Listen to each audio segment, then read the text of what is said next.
Okay, welcome everybody. I'm Dr. Hurst, and today I'm going to talk about fish oil supplements. And the title of the talk or the discussion today is fish oil, is it saving your life or are you wasting your money? So, do you take a fish oil supplement? If so, you're not alone. It's one of the most common supplements that I see on my patient's medication list. I saw a survey that was the third most common supplement taken after magnesium and vitamin D. And about half of the people in this survey take fish oil supplements. But the question is, are you wasting your money? Well, there's been some new research that I think helps answer the question, and particularly if you're taking fish oil for heart health or for cancer prevention.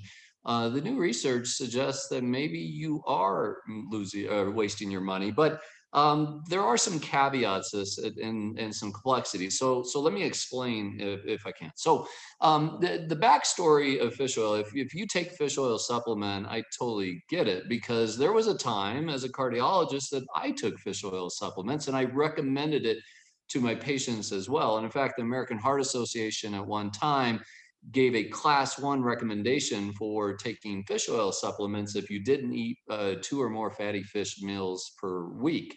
But the reason that this has become more controversial is that more research has come out that did not show a benefit to fish oil supplements. But there's always, like in any trial, there's potential for conflict or biases or flaws.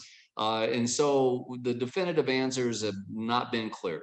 Good, smart cardiologists have looked at this data and said, yes, I still believe in fish oil, others not so much. And I have to say that the data has been building up that, in fact, fish oil is probably not a benefit in preventing heart disease or cancer. But let me show you some of the new research that is important in this discussion. So I want to start with one that was a real surprise for most of us in the cardiology community, and the trial is called the REDUCE-IT trial. And it was looking at an omega-3 fatty acid, but one that is a pure EPA fatty acid. So most fish oil supplements, certainly the ones you get over the counter, are a combination of two omega-3 fatty acids, DHA and EPA. So this is a pure EPA. The drug name is icosapent ethyl. And this trial showed in people that had mild, moderately elevated triglycerides but really good LDLs, they were mostly taking or on a statin. They showed a dramatic improvement in those people that took the icosapent ethyl versus the placebo. There was a mortality benefit in this trial, 20% reduction in cardiovascular death. And the primary endpoint, which was heart attack, stroke, major adverse cardiac events, was reduced by 25%. So this was really a striking result, and one that we weren't expecting, because up to this point, most of the well-designed placebo-controlled randomized trials of fish oil supplements were not showing a benefit. So, a couple of the thoughts about this REDUCE-IT trial. One is amazing outcome, as I mentioned, but maybe too amazing. Like, this really seems like an outlier trial. And is it just because it was a pure EPA agent that it's resulted in such amazing results? But another complex thing that's been debated is, well, what about the group that was in the placebo? Well, it turns out it wasn't really strictly a placebo that the group that wasn't getting the icosapent ethyl. It was actually mineral oil. And mineral oil has been shown to raise things like LDL and C-reactive protein. And so the question was, okay, was the icosapent ethyl that beneficial, or was the mineral oil actually causing problems? And we still don't have that answer. But despite some questions around this, the major organizations, the American Diabetes Association, the American Lipid Association, the European Society of Cardiology, all have given their strongest recommendation to start patients who are at high risk for cardiovascular disease, who are taking a statin and have high triglycerides, to be started on this icosapent ethyl medication as well. So is some other studies that have come out in the last year that kind of weigh both on the pros and the cons of this. One is the EVAPORATE trial. Now, this is a small trial, but it's kind of interesting. They were looking at can we explain the mechanism for why the Reduce It trial worked? And they only had 80 patients in this, but they did CT angiogram. So that's an x-ray of the heart arteries. In these patients that either were taking the icosapent ethyl or were taking the mineral oil placebo. And what they found is that the group that took the icosapent ethyl, or the pure EPA agent, had a reduction in their plaque in their coronary arteries, as compared to the group that took the mineral oil, had a pretty dramatic increase in their plaque volume. So again, the advocates for the icosapent ethyl say, well, this proves the mechanism for why it works. The detractors might say, well, yeah, but look at the mineral oils group. They actually got much worse. So maybe that's the explanation. So I still think there's some data that we need to gather to come to a conclusion about that. But there has been 2 other trials that looked at just pure fish oil. So fish oil, again, is a combination of DHA and EPA.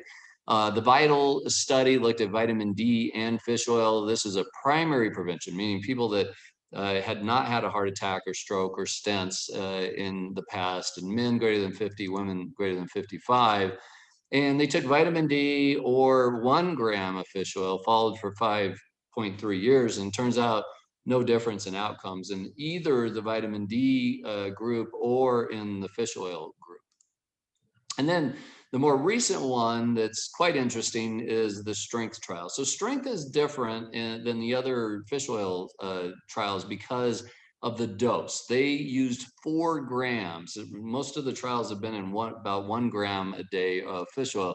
This one used 4 grams, and they compared it to corn oil, which is a more neutral oil. It doesn't have the effects on the LDL and the C-reactive protein like the mineral oil. And again, they found no difference in outcomes. So how do we, and then one other trial I want to mention, this is omega-3 fatty acids. This is a smaller trial, 1,000 people, older patients after a heart attack. They took 1.8 grams per day of fish oil or corn oil, and again, no difference at 2 years. So how do we put this all together? Well, this is my best I can tell at this point about omega-3 fatty acids and fish oil supplements. EPA, the over-the-counter fish oil, EPA, DHA combinations at any dose have not been shown to change cardiovascular disease or heart disease risk or cancer outcomes. And there does seem to be a slight increase in adverse effects. There's a higher incidence of people having stomach issues, upset stomach on the fish oil supplements, but more importantly, they did show an increase in atrial fibrillation, most common heart rhythm problem that we face, and also a slight increase in bleeding. Whether that's cause and effect or just a trial is still to be determined, but we can't say that the fish oil supplements are guaranteed to be safe. Now, in some people that have high triglycerides, I think it makes sense to treat those. And in those people, I think the icosapent ethyl makes the most sense.